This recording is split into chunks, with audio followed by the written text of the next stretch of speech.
A millionaire dad brought his son, who uses a wheelchair, to a blind date. Only one woman showed up with a flower for him.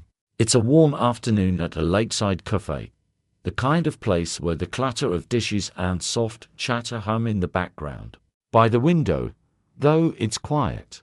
Daniel stirs his coffee, lost in thought, his eyes distant. Across from him sits his 5-year-old son, Caleb, in a small wheelchair, his legs still, hands folded in his lap. "They don't like me, Daddy," Caleb says softly. Daniel snaps back, forcing a smile. "That's not true, buddy. They just haven't gotten to know you yet." Caleb tilts his head, his eyes too wise for his age. "They saw my chair before they saw me." Daniel feels the words like a punch. He can't argue. The third woman this month had walked in, barely glanced at Caleb, and spent the date making small talk, her eyes drifting to her phone. She asked about Daniel's job, his life, but never asked Caleb about his favorite color or what makes him giggle. Daniel doesn't entirely blame her. People don't always know how to act. But Caleb notices. He always does. "Daddy," Caleb says again, "you don't have to keep doing this for me." Daniel's smile is tight but warm. "I'm not just doing it for you, Bad. I need to believe there's someone out there who sees us, really sees us." Life wasn't always like this. Their home used to ring with laughter, back when Daniel's world was fast cars and tailored suits. That all changed one rainy night, a car crash that took his wife and left Caleb unable to walk. The accident spared Daniel's body, but grief carved him hollow. Only Caleb's bright laugh could sometimes fill that void. A week after Caleb's 5th birthday, the boy asked their nanny, "How can I help Daddy smile again?" With her help, Caleb crafted a dating profile. No name, no mention of Daniel's CEO title, just a few honest words. Looking for someone who's okay with a quiet guy and a little boy who can't run, but can make your heart soar. Daniel laughed when he saw it, then teared up, then said yes. He showed up to each date in jeans and a faded tee, sneakers smudged with green paint from Caleb's dinosaur drawings. The only hint of his old life was a scratched silver watch, a gift from his wife. He drove a borrowed, dented sedan that smelled like peppermint candy. He wanted real, not fake. Caleb, picking at his napkin, looks up. "Maybe we should stop trying, Daddy." Daniel rests a hand on his son's. "We keep going until it feels right, buddy. Not perfect, just real." Caleb's quiet for a moment, then asks, "Do you think Mommy would want you to be alone forever?" Daniel's throat tightens. He looks out at the shimmering lake, remembering his wife's laugh, her dancing with Caleb in the kitchen.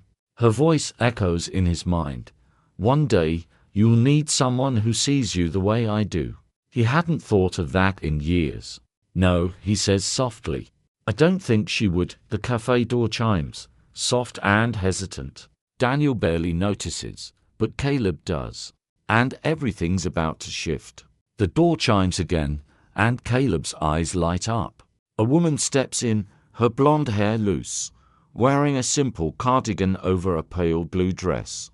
She's not flash, I know, bold makeup, no clicking heels. In her hand, she holds a single Gerber, a daisy, bright as sunlight. She scans the room, not chasing something impressive, but with quiet purpose. Her eyes find Caleb first, not Daniel, and her smile is warm, like she already knows him. She walks over, calm and unhurried. Kneeling by Caleb's wheelchair, she meets his gaze. "For the strongest kid here," she says, offering the flower. "Thought you might like something bright today." Caleb stares at the daisy, then at her, then back. His fingers hover, unsure, but she waits, patient. Slowly, he takes it, his hand trembling slightly. "Thank you," he whispers, voice full of awe. Daniel hasn't moved. He's watching, stunned. This isn't how dates usually start. Most women greet him first, sizing him up, then turn to Caleb with awkward politeness or forced cheer. They see the wheelchair and hesitate.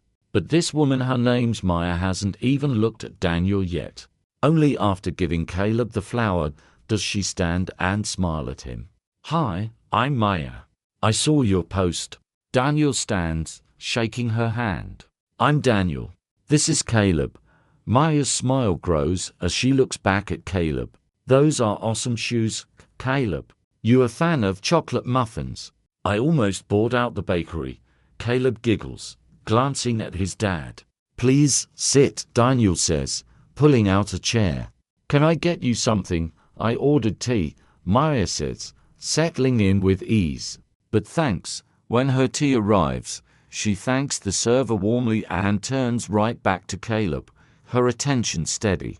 She doesn't ask Daniel about his job or comment on his worn sneakers or scratched watch. Instead, she leans in and asks Caleb, "Do your legs ever feel heavy, even if they don't move?" Caleb nods.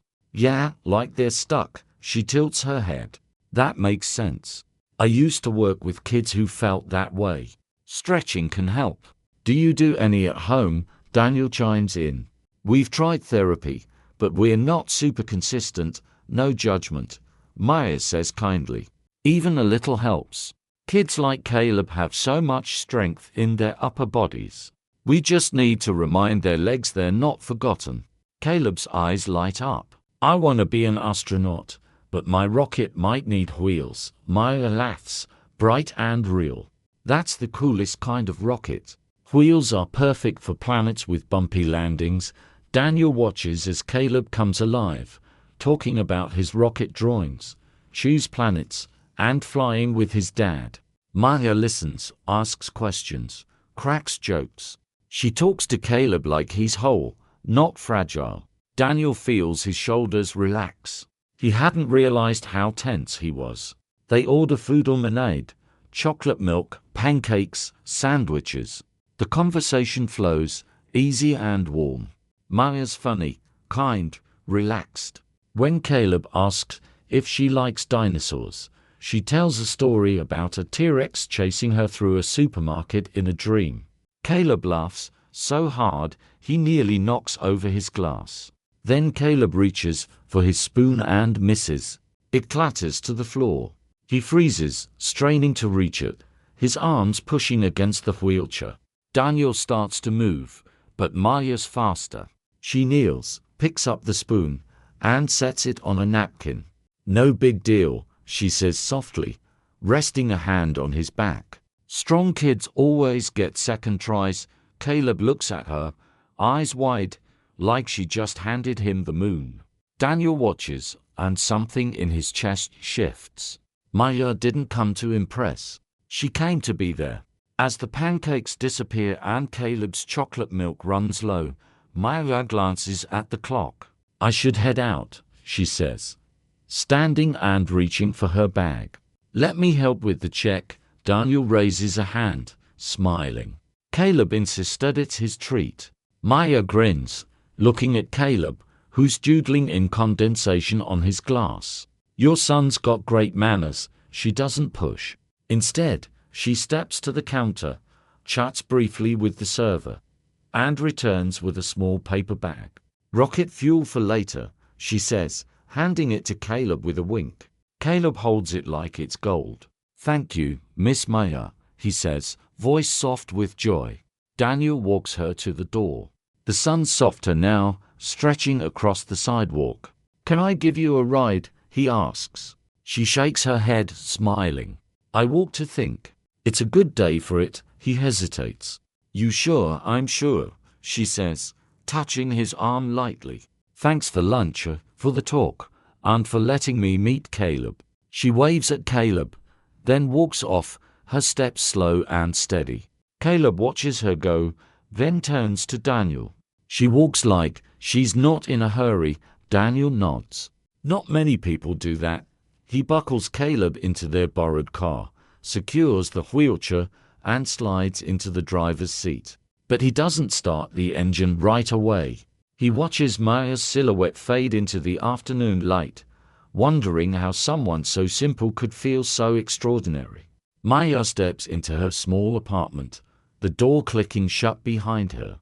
The room's dim, lit only by faint streetlight filtering through the window, casting soft shadows across a worn rug and an old couch she got from a church sale. She slips off her shoes, setting her bag down.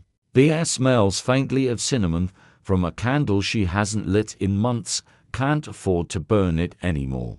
In her hand, the Gerbera daisy still glows, stubborn and bright. She heads to the tiny kitchenette, grabs a chipped glass, fills it with water, and sets the flower inside. Placing it on the windowsill, she watches it sway, uneven but steady. Her eyes drift to a photo by her bed, a cracked frame holding a picture of her and her younger brother, Eli. She's about 12, arms wrapped around him in his wheelchair, both grinning at something off camera. Eli had severe cerebral palsy, unable to walk or talk much, but his laugh could light up a room. When their mom died of a stroke, Maya was 11. No family stepped in, just a social worker with a clipboard and shelter lists. Maya clung to Eli's wheelchair, refusing to let him go. They bounced through foster homes, surviving on food stamps and grit. She learned to lift him, mix his meds, and make him smile even when she was falling apart inside. Eli passed at 10 during a rough flu season. Maya stayed by his hospital bed for 3 days, humming lullabies, holding his hand. After he was gone, the silence broke her in ways she couldn't explain. She couldn't picture herself in an office job. She wanted to work with kids, to give them what she'd fought to give comfort, joy, a sense they mattered. So, she became a preschool teacher. The pay's tight, but every shy smile, every brave step from a kid, feels richer than any paycheck. Maya sits on her bed, pulling her knees up, the quiet wrapping around her like an old coat.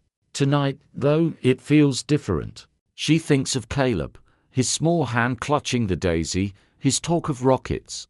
His eyes sparkled, gentle but alive. And Daniel, he looked at Caleb, then at her, like something in him was waking up. She exhaled slowly.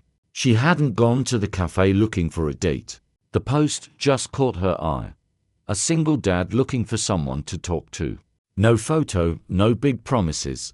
Just words that felt like her own quiet loneliness. She expected a quick tea, maybe a tough conversation. Not laughter, warmth, or a boy who reminded her of Eli, but with dreams instead of pain. Maya glances at the daisy again. Some silences, she thinks, are meant to be broken up with noise, but with kindness, second chances, and rocket ships with wheels.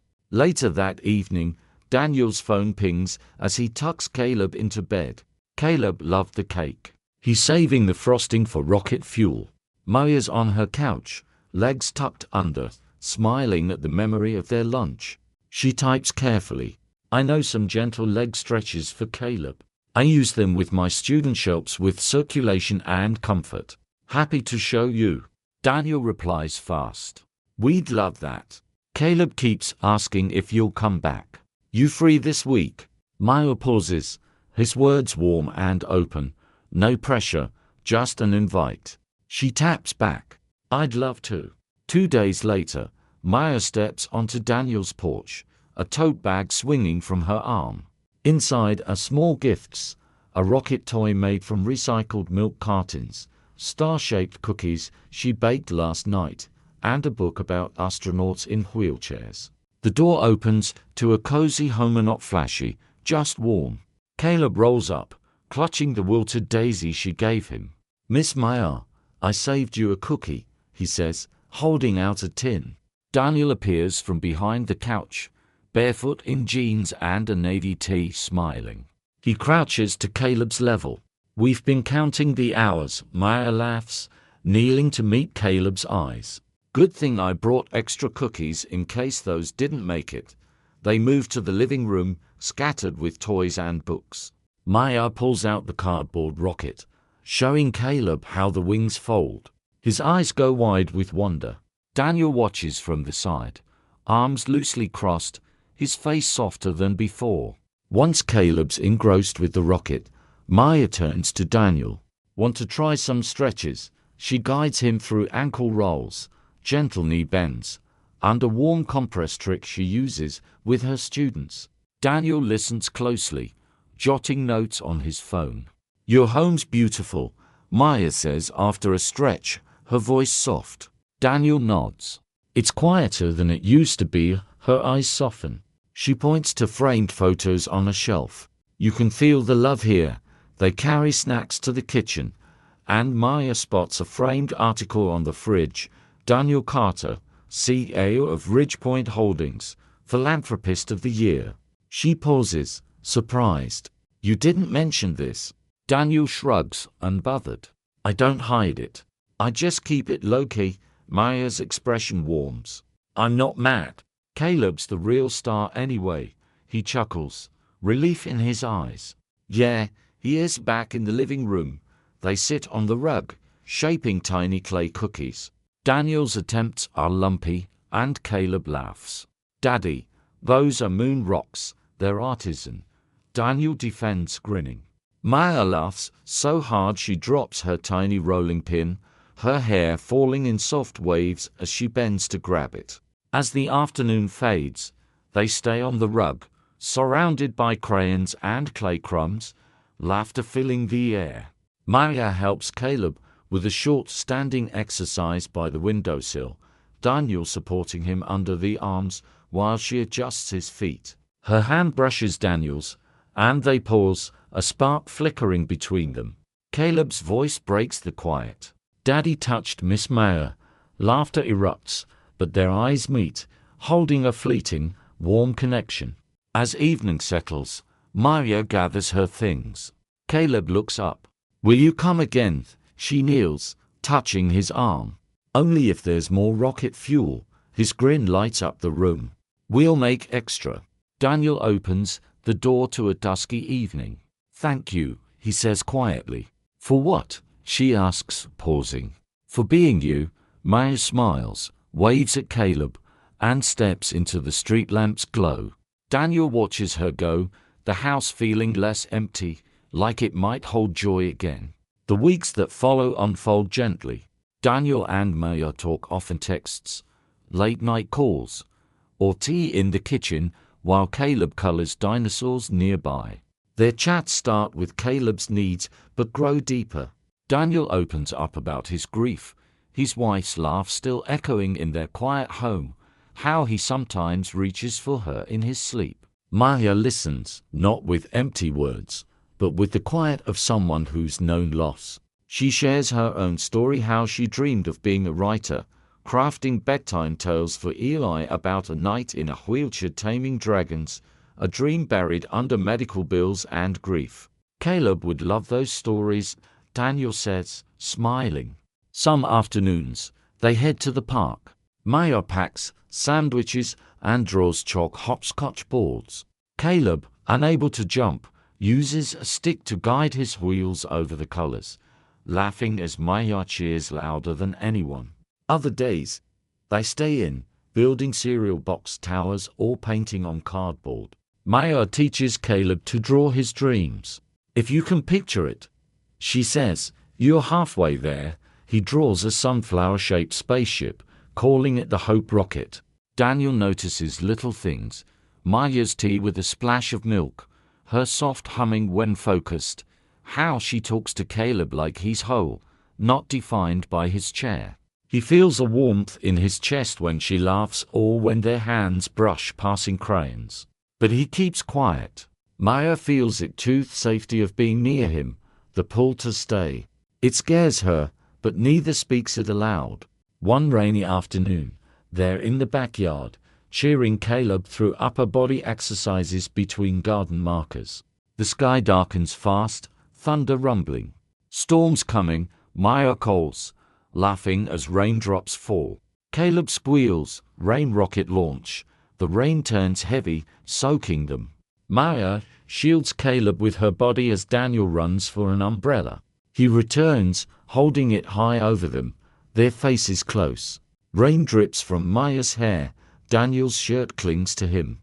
Their eyes lock, no words, just a quiet spark. Lightning flashes, thunder rolls. From inside, Caleb watches through the glass door, his small smile knowing. Later, after hot cocoa and dry clothes, Maya lingers at the door. I should go, she says.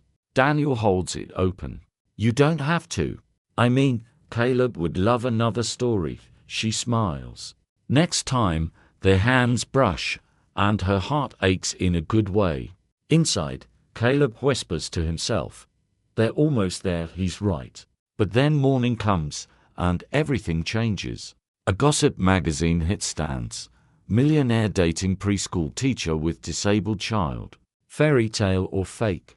A grainy park photo shows Daniel, Maya, and Caleb, his wheelchair clear.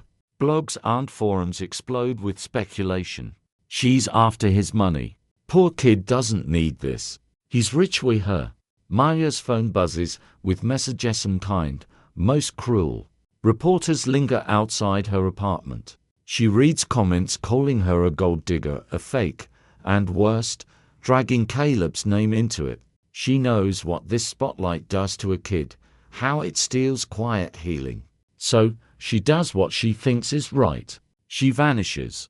No texts, no calls, her account deactivated. Daniel's messages go unanswered, his confusion turning to frustration.